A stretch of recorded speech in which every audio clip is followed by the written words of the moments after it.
Estamos com o Renan, né? O Renan tá com a gente ao vivo, meio-dia 17, ex-jogador do São Paulo, hoje destilado, né, da história, comentarista também, para falar muito a respeito de um dia importante para o São Paulo. Ontem, a primeira vitória da temporada diante do São Bernardo, e hoje a votação do impeachment do presidente Júlio Casares.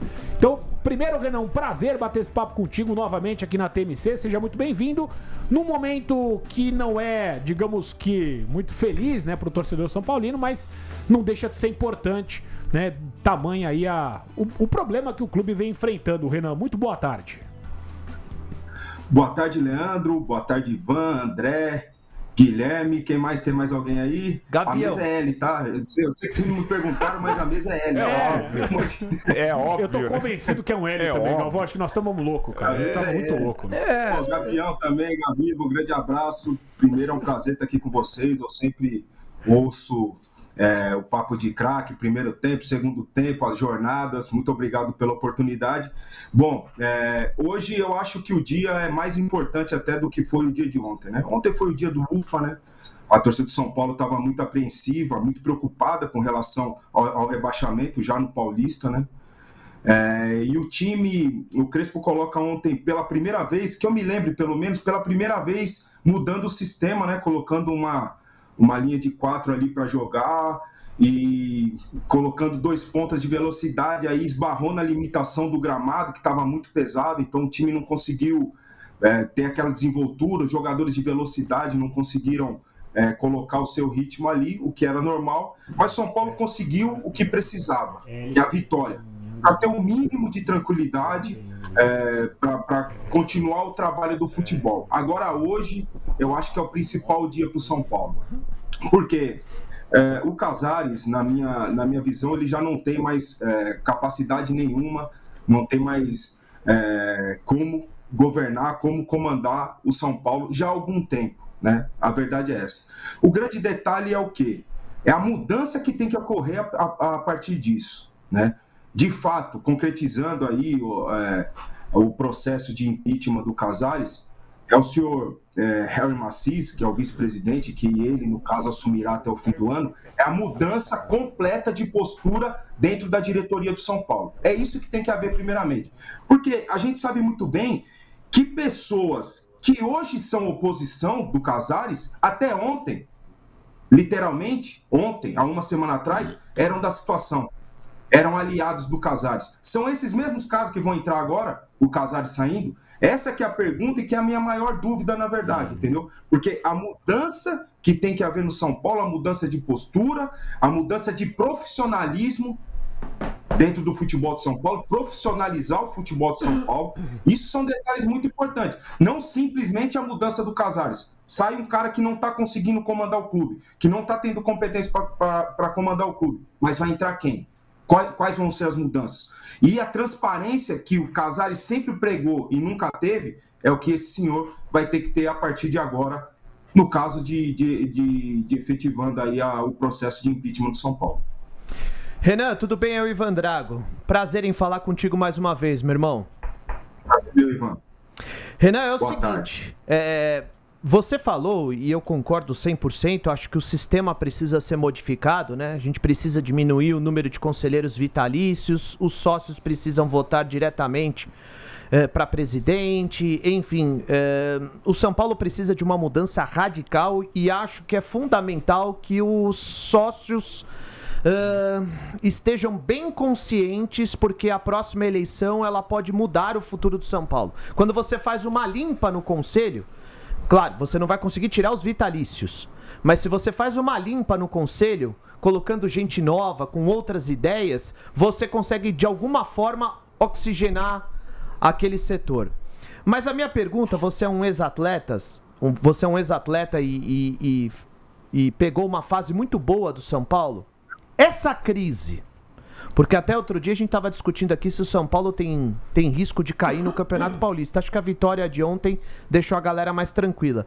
Mas esse tipo de situação, ele chega no futebol? Os atletas sentem isso, Renan?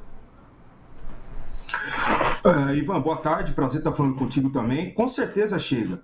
Porque quando você olha os problemas extracampo envolvendo dinheiro que vai para lá, saque em espécie, todo esse tipo de coisa, e o salário do jogador está atrasado, é claro que vai para dentro do campo. Não tem como não ir para dentro do vestiário. Né? Tudo isso que é passado, quando o jogador não recebe, peraí, você recebeu 1,5 milhão de premiação por objetivos alcançados, objetivos esportivos alcançados, mas eu estava dentro do campo e não recebi? Pô, alguma coisa está errada. Então isso deixa o jogador... ia falar a palavra... Desculpa. Deixa o jogador... Pode falar. Vai, se escapar um ou outro, não tem problema não, Renan. Deixa o jogador revoltado. Dizem... e eles mesmos pregam isso, né? É o praxe do São Paulo. 2 meses, atrasa 2 meses, paga 1.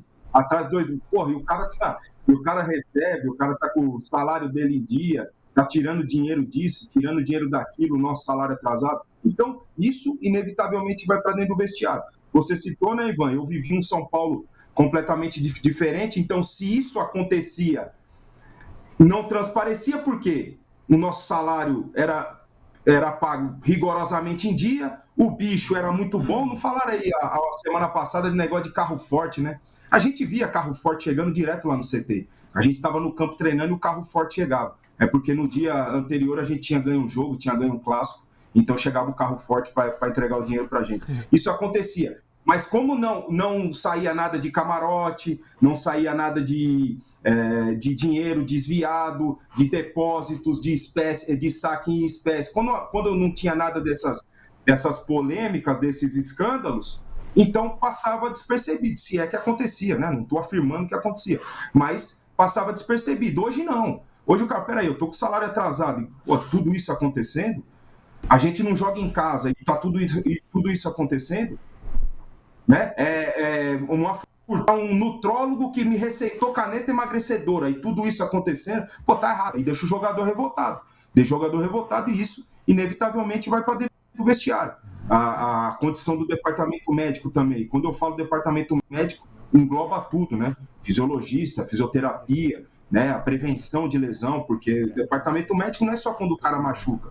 Também é a prevenção de lesão, para o cara não chegar naquele estágio, né? Então... São vários fatos, Ivan, que com certeza vão para dentro do vestiário, incomoda sim os jogadores. Isso não tenho dúvida nenhuma. É que eu vivi num São Paulo completamente diferente. O nosso vestiário era completamente blindado também por causa disso, né? Estamos batendo papo com o Renan Teixeira, ex-volante do São Paulo, conhece tudo do tricolor, e aí agora também comentarista, trabalha envolvido aí com o futebol, é o nosso convidado desta sexta-feira. André Galvão, sua pergunta ao Renan. Multicampeão, Renan, prazer tê-lo conosco aqui dentro do Papo de Craque, primeiro tempo TMC. Ô Renan, você falou um pouco da sua época, né? E como o São Paulo era referência, né? Como o São Paulo naquela época era o clube em que todos gostariam de estar dentro do futebol brasileiro. É claro que você hoje está distante, né? Não está dentro do CT, não acompanha o dia a dia como acompanhava naquela época, mas... A minha pergunta para você é, por que você entende que o São Paulo parou no tempo? Onde é que foi que o São Paulo se perdeu, né? Porque você, durante todo esse período, mesmo fora do clube, sempre manteve, né? Cultivou essa sua identificação com o São Paulo. Então, acompanhou o São Paulo durante todo esse tempo. Por que, no seu entendimento, o São Paulo ficou para trás? Bom, André, primeiramente, boa tarde, prazer estar falando com você também. A gente não pode apontar um fator, mas um dos fatores é o que está acontecendo agora.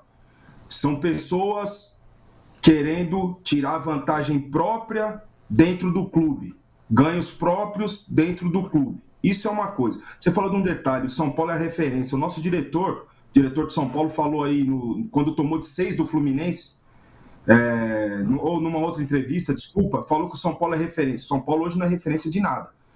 Quando eu chegava para treinar no CT, o Ronaldo estava fazendo tratamento no Refis, o Júlio Batista, o Roque Júnior, o Juninho Pernambucano, jogadores dos grandes clubes da Europa, eles estavam ali fazendo isso. Para mim é referência. O jogador sai do Real Madrid para vir tratar no São Paulo, eu estou no melhor lugar do mundo, certo?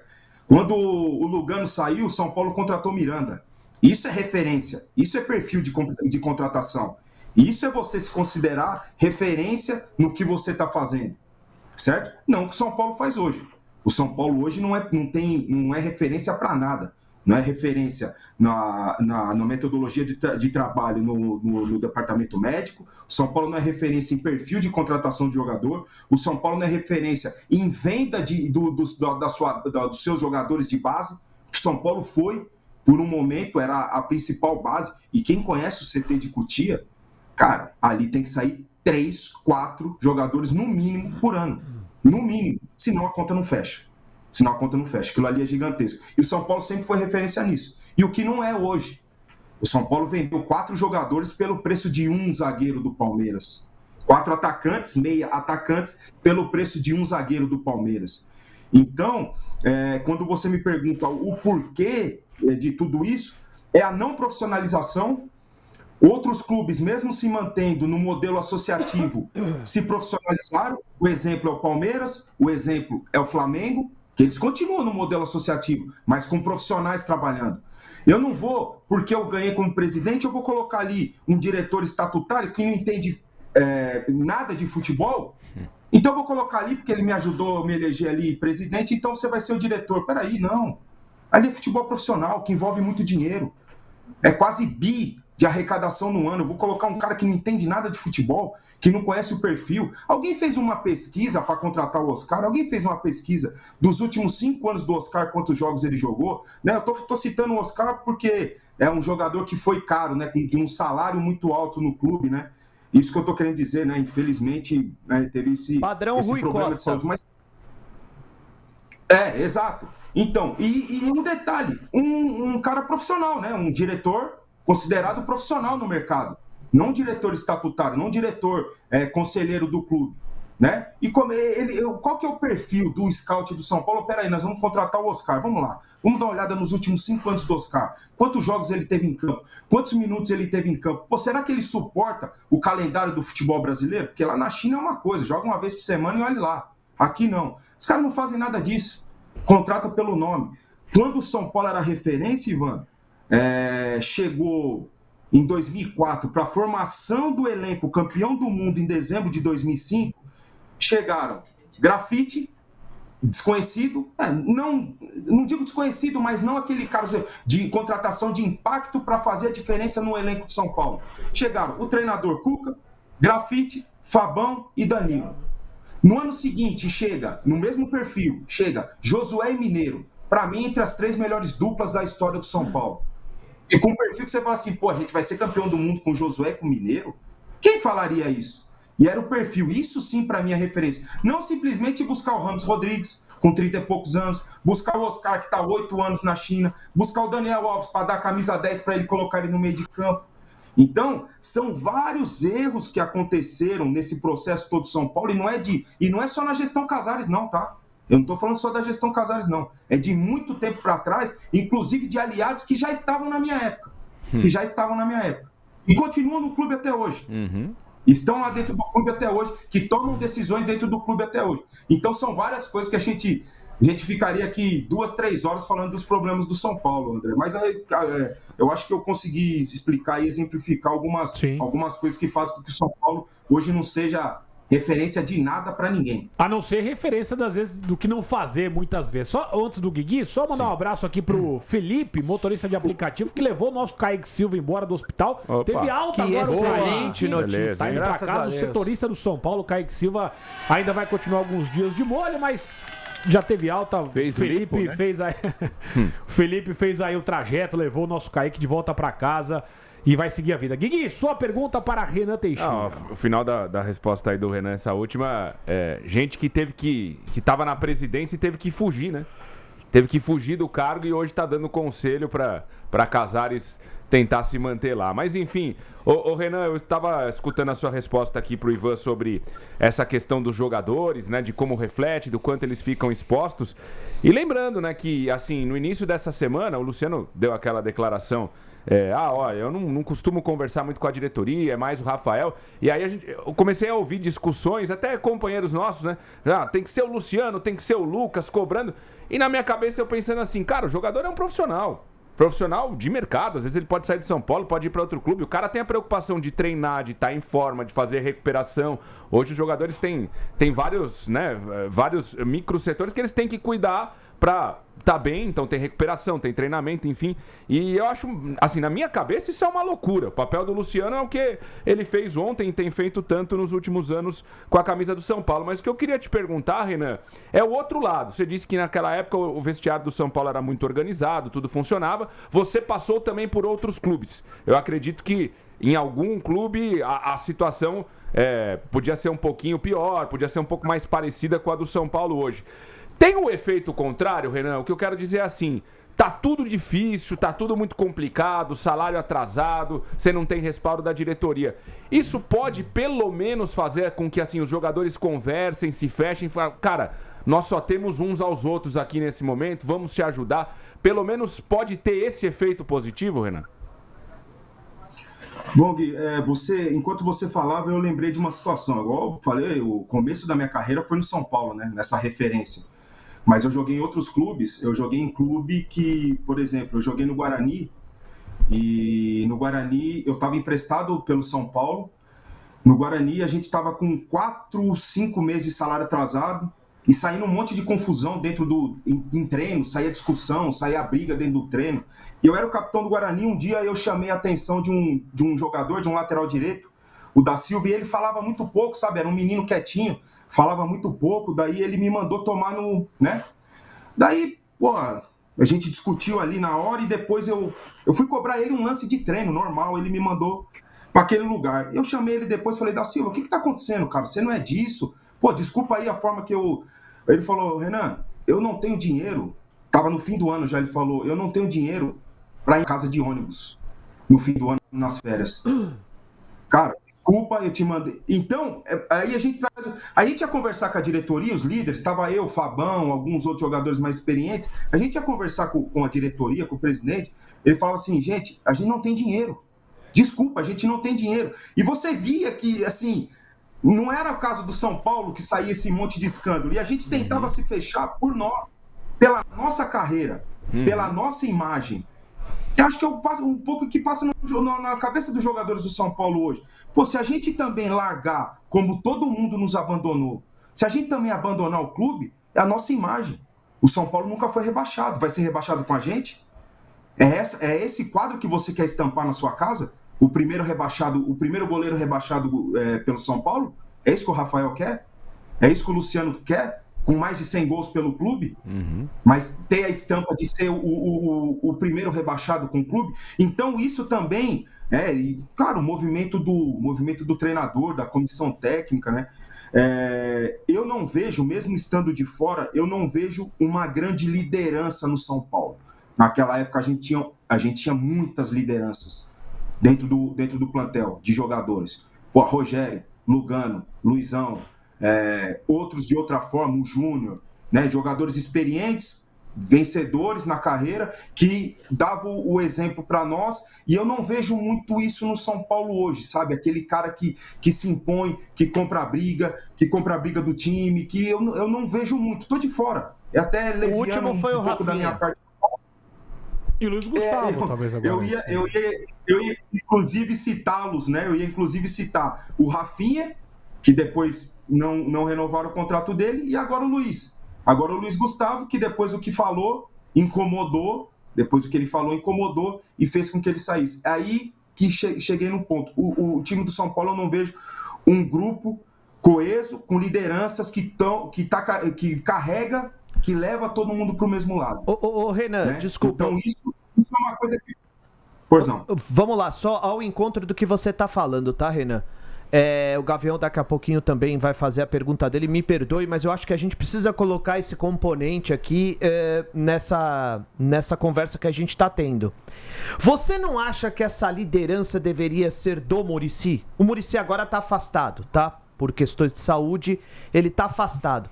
Mas o Muricy, a figura representativa que ele é, o torcedor ainda tem confiança no Muricy, um ídolo da torcida. Ele não deveria blindar aqueles caras, da comissão técnica até o último jogador, fazer com que a diretoria se comportasse de uma maneira diferente no departamento de futebol. Enfim, te decepcionou um pouquinho o que foi o Muricy até aqui nessa gestão, Renan? Porque ele tinha esse peso para fazer com que o futebol do São Paulo fosse diferente? Concordo plenamente com você, Ivan, e eu quero me limitar a falar da função que ele tinha no departamento de futebol, porque muito torcedor está cobrando uma posição do Muricy em relação aos escândalos. Eu acho que ele não tem nada a ver com isso e também eu não cobraria um posicionamento dele em relação a isso. Agora, ao trabalho que era, a função que era dele dentro do departamento de futebol, sinceramente me decepciona. Quem que é a única pessoa que tem dentro do departamento de futebol hoje, a única pessoa que toda a torcida do São Paulo respeita, a grande maioria idolatra, é o Muricy Ramalho. Quais foram as entrevistas nos momentos mais difíceis? Eu não vi ele meter na cara, coisa que ele sempre fez, que era da personalidade dele enquanto treinador. Então isso me decepciona, me assusta, porque o Muricy sempre foi um cara autêntico, que falou sempre o que pensava, que sempre esteve à frente das situações boas ou ruins, e ele sempre esteve alheio a isso, sempre esteve ausente, sempre esteve de lado. Nos maiores problemas do São Paulo nos últimos anos, quem deu a cara foi o Rafinha, muitas vezes, o Luiz Gustavo, muitas vezes. Aí o Rui Costa foi e falou besteira, falou mais besteira do que qualquer outra coisa, nas poucas vezes que apareceu. Então, me decepcionou sim essa ausência do Muricy em proteger os jogadores, e nesse termo que a gente usa de blindar vestiário, né? Que é isso que dizem internamente, que ele tem muito esse papo jogador, treinador, jogador, diretoria. Ele é o intermediário, vamos dizer assim. Ele é o cara que leva as informações, que tenta apaziguar e tal. Mas eu esperava nessa função dele, pela moral que ele tem dentro do clube, pela idolatria que ele tem com a torcida, e isso é uma decepção da torcida do São Paulo hoje. As pessoas que eu converso, as pessoas que a gente vê nos programas que a gente faz, nas lives, nos comentários, nos chats, né? Essa é a decepção. A idolatria dele vai diminuir por causa disso? Não sei, não consigo medir a idolatria de cada um, né? Mas, com certeza, a torcida do São Paulo se decepciona muito. A gente está falando de uns momentos mais difíceis da história do São Paulo, no qual o seu maior ídolo que está ali dentro, um dos maiores ídolos que está ali dentro do processo, ficou completamente ausente, né? Então, também para mim, aí eu falo da impressão da análise como comentarista e como torcedor também. Me decepcionou sim. O Gavião vai fechar o papo com o Renan, mas antes a Renata Saporito tá mandando mensagem também, abraçando o Renan e dizendo que jogadores que sentiam mesmo, né? O Rogério e mais alguns só, o resto ia tudo pra churrasco e pros afazeres. A gente não tá com o Gavião nesse momento, é isso? Rafael Paulo. Tá. Enquanto o Gavião tá se restabelecendo, parece que ele está travado, aqui, viu? Mas na parte literal. Fala, literal da parada. Eu só queria saber uma coisa. Eu não sei qual o grau de conhecimento político que tem o Renan hoje dentro de São Paulo. Sei que ele acompanha muito de perto o tricolor, mas essa parte política ela é tão fechada, né? Num clube hoje tão antidemocrático, é muito difícil todo mundo ter acesso. Mas qual é a sua expectativa hoje, Renan? Qual é aquela projeção que você, como torcedor do São Paulo, hoje, né, e um jogador que fez história no clube faz, o que você tem de informação que pode acontecer hoje à noite, Renan? Bom, André, as informações vão muito de encontro também aos nossos amigos, né? Para quem não sabe, eu tô ali na arquibancada tricolor com grandes jornalistas, inclusive o nosso Kaique, né? Melhoras para ele aí, ele também tá junto na arquibancada tricolor. E as informações que eu tenho são as que eu passo a ter conhecimento por eles, né? E com a mudança no formato da votação, né? De não mais ser obrigado presencial, pode ser online também, para quem quiser, né? E a diminuição do número mínimo ali para a concretização do impeachment, a informação que a gente tem é que vai ser batido essa meta de 171, né? Um número até sugestivo, né? 171, acho que vai ser vai ser batido sim esse número, até mais, né? A expectativa de pessoas ali da oposição que passará a expectativa deles é que passará de 200 votos a favor do processo de impeachment do presidente Júlio Casares, né? Então, o que a gente tem de informação é isso, né? A gente vai estar na cobertura aí o dia inteiro, no momento da votação, a gente vai estar na cobertura sobre esse processo, né? A gente não sabe se vai ter protesto de torcida, das organizadas, se vai ter algum tipo de atraso, mas a expectativa, André, é que hoje seja aí oficializado aí, dado positivo para o processo de impeachment do presidente Júlio Casares.